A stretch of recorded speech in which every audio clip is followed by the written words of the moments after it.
The cold hit first, not the air, the way it sank into her bones.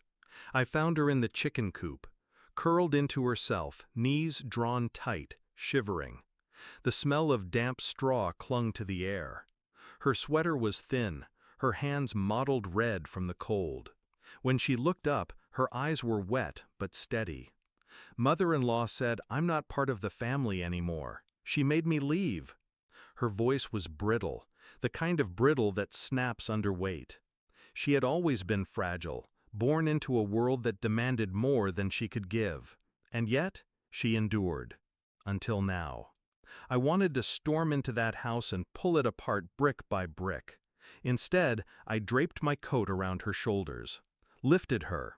Her head rested against me, and in that silence, something tightened inside my chest. It wasn't just cruelty, it was calculated. I asked her why. She only shook her head. In the car, she avoided my eyes, staring at the blurred tree line beyond the rain. Every now and then her lips moved, silent rehearsals of words she didn't speak. When we arrived at my house, I made tea, wrapped her in a blanket, and waited. She didn't drink, she didn't thaw. Later that night, while she slept on the couch, I stood at the window, replaying her words. Not part of the family anymore. It had weight, legal weight, financial weight. Her husband's mother always smiled too long.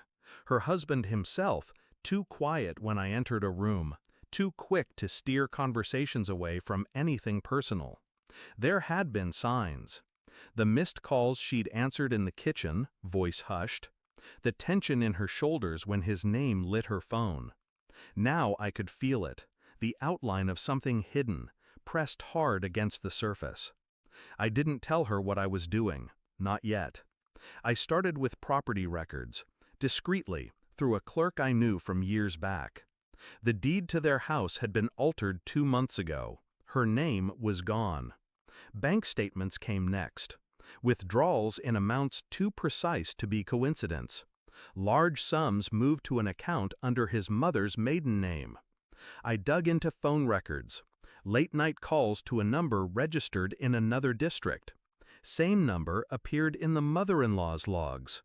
Each piece slotted into place, the picture sharpening.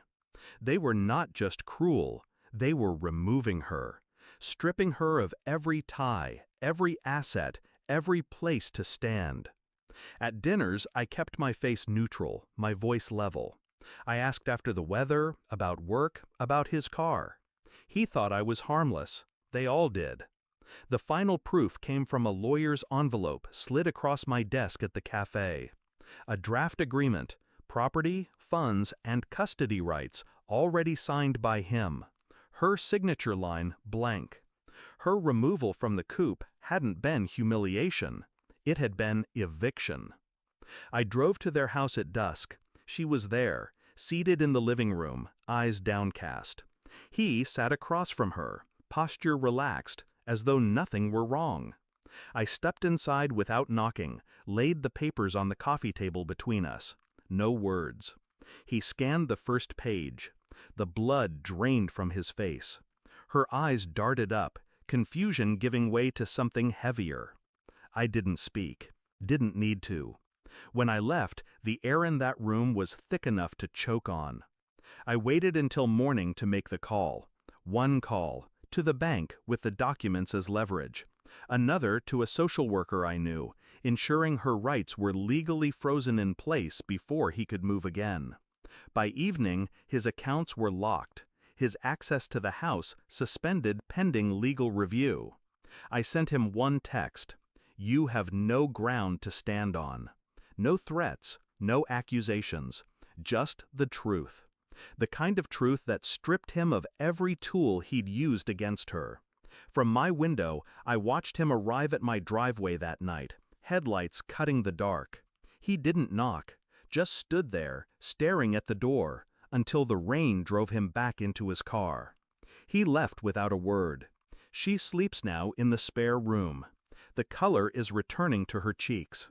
She still doesn't know the full extent of what I've done. Maybe she never will. I've kept the documents in a locked drawer, Not for leverage, but as record, a reminder. He won't come back. Not because he's afraid of me, because he's already lost. There's no satisfaction in it, no warmth in the victory, only stillness. And in that stillness, I know, revenge isn't fire, it's ice. It freezes a man where he stands and leaves him to feel the cold seep in, inch by inch, until he understands exactly what he's done and exactly who took everything from him.